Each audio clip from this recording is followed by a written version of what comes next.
episode 6 of my campus brethren. Thank you so much for joining today. Thank you for how much you have been showing us so much love. Thank you for your likes, your comments. Thank you for sharing. Thank you for all your beautiful words of encouragement. They mean so much to me. Thank you. Bravo to you all. Okay, so today we are looking into a very fantastic topic. You want to whisper it to me? This is the will of God for my life. This is the will of God for my life, okay? I remember back then on campus, there's this syndrome of, you are the will of God for my life. You are the will of God for my life. Everybody keeps having a will, okay? And there was this sister, that I got close to, and she was waiting and waiting for this brother to come. She said she received it, she got it, she knew that this is the will of God for her life. And she kept on waiting and waiting and waiting. It's so funny because this is even happening to a sister, having to wait on a brother. So you know what that means. That's a serious one. Eventually something happened. This particular brother had to spill over. He had an extra year. So when he had an extra year, the conclusion of that sister is, it's because he has not done the right thing. He needs to come and propose to me. Behold and lo, or lo and behold, whichever way you want it. This brother did not come. They graduated, they finished, both of them graduated, they went separate paths, and this brother proposed to another sister, got married to someone else, this sister too got married to someone else, and that was it.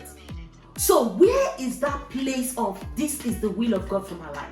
How many of us remember when I took the episode titled When Peace is Missing? I told you I'm going to align a lot of things to this When Peace is Missing in subsequent episodes. So go in there, go and watch When Peace is Missing so you will understand what I'm talking about. So this particular brother that I told you today, that I keep going back and forth with, today I'll say yes, tomorrow. Let me tell you why I had to do that, okay? Because everybody is saying it. This brother is saying it. You are the will of God for my life. People around me are saying, in fact, somebody told me one day categorically and said, you are rejecting the will of God for your life. Have you ever been there? You are rejecting the will of God for your life. And I was like, my naive self, okay. So once I miss this will, there is no will again. Will has finished in heaven. Okay, so I want to encourage someone today. I want to speak to you. Please, please, please be careful. Be careful. You don't have to let anybody rush you into what God is not calling you into. God is not an author of confusion. The Bible says, forever, O Lord, your word is settled. In heaven, it is settled.